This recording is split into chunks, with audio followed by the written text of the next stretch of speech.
I'll just leave.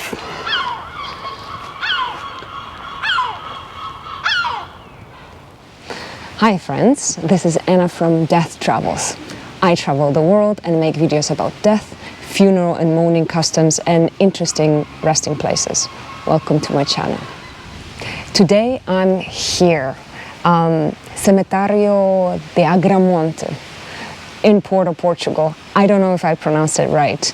Anyways, you've probably heard a lot about stunning, beautiful cemeteries in Portugal, but have you ever heard anything about unique Portuguese funeral and mourning customs?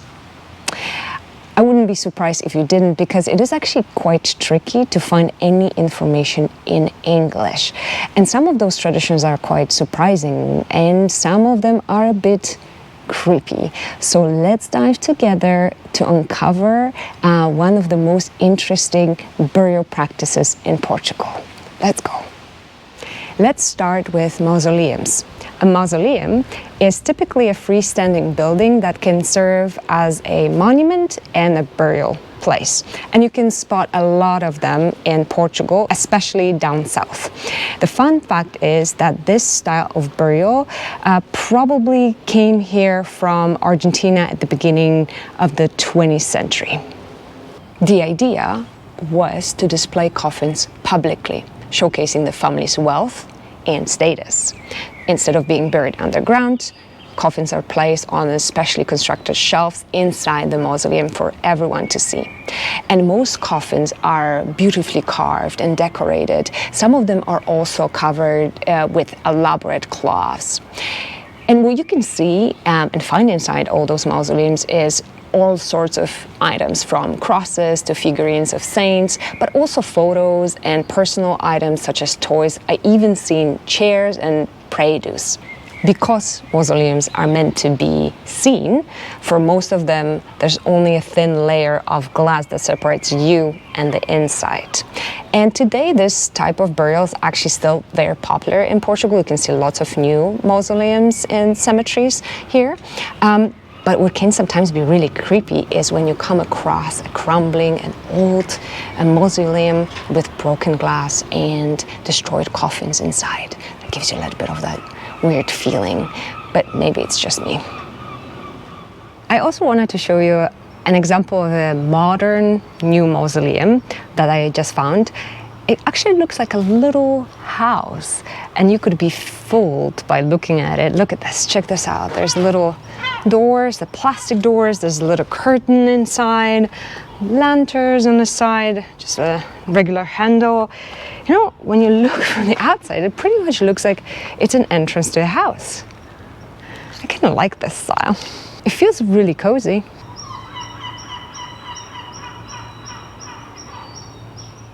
Okay, so now you might be wondering, how can these exposed coffins not pose a health threat to those who visit the cemetery? Well, here's the deal. In Portugal, there's something called a temporary burial. It's a burial practice. You bury a coffin in soil for approximately 5 years to allow the body to decompose.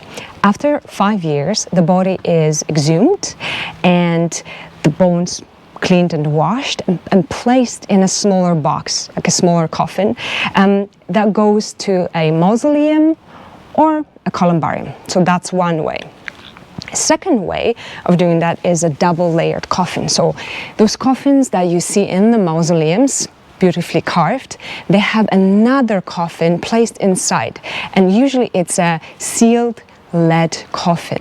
Those coffins are usually quite heavy, as you can imagine, too heavy often to be carried on people's shoulders during the funeral processions. So you may have yet another question. What happens to the remains completely sealed in a lead coffin? Do they mummify or do they decompose? Well, the answer is not that simple. They actually turn into a liquid. It's due to an anaerobic or oxygen-free decomposition process. Without air, anaerobic bacteria break down human body tissues into gas and liquid. And without limited evaporation, it is sealed after all, most of that liquid stays inside the coffin, right, And some of those coffins actually leak over time. Cemetery employees find coffins that are 100 or 130 years old that contain liquid that people refer to as coffin liquor, and or purge fluid. The smell, I heard, is unbearable, and it's very difficult to wash off of your clothes or boots or hands or whatever, you name it. There's, however, good news, because modern lead coffins, because they're still, this is a type of burial that is still popular in Portugal. Modern coffins actually have a special venting system that allows for a little bit of an airflow that prevents from gas and liquid buildup. So there's some good news. Check this out. This is a very old mausoleum. It looks really big. Let's see if we can look inside. Oh, you can actually get inside. Look at this. Oh, wow, it is huge. Well, it used to be a mausoleum. I mean, it is still a mausoleum, but someone made it into a workshop, I guess. There's some tools here.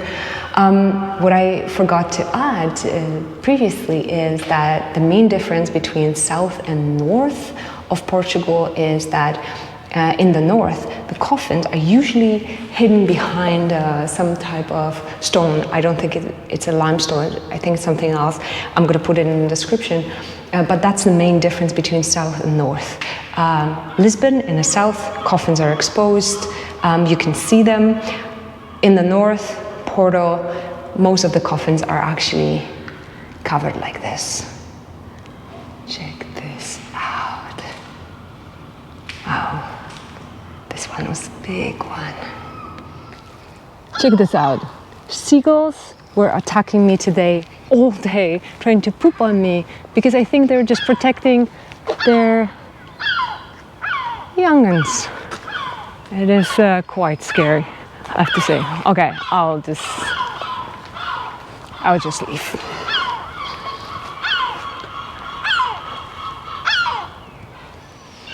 As you can imagine, lead coffins are incredibly heavy, which makes it very difficult to carry them during the funeral processions.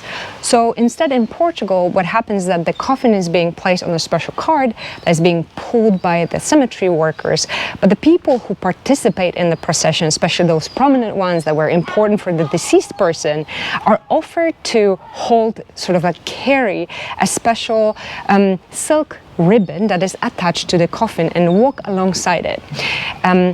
Well, in Portugal, the procession takes different stages, so it's divided into segments. For each segment, those people switch, and you have 6 people holding 6 ribbons alongside the coffin, all the way to the cemetery.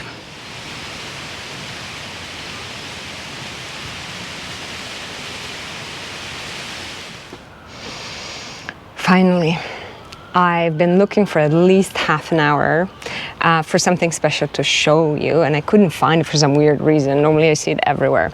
So in Portugal, the language of flowers is still alive and well. And when it comes to cemeteries, you would see that there's a lot of flowers carved into gravestones. But there's one very particular flower, it's the favorite one, and you could probably see it everywhere in Portugal, and it's called saudade, which means longing.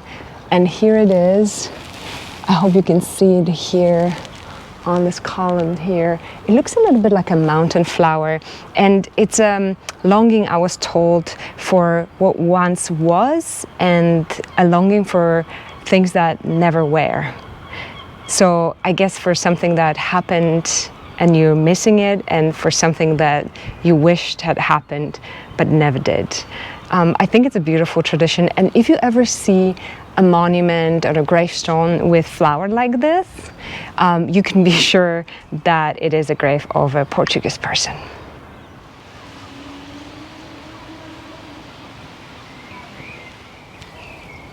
So that's it for today, folks. I hope that you enjoyed this video, and if you did, please slap a like on it or leave a comment in the comment section. I have to say that I really enjoyed learning about Portuguese funeral mourning customs. I found them very special, very unique. If you did too, please let me know, and I'll see you next time. Have a good one.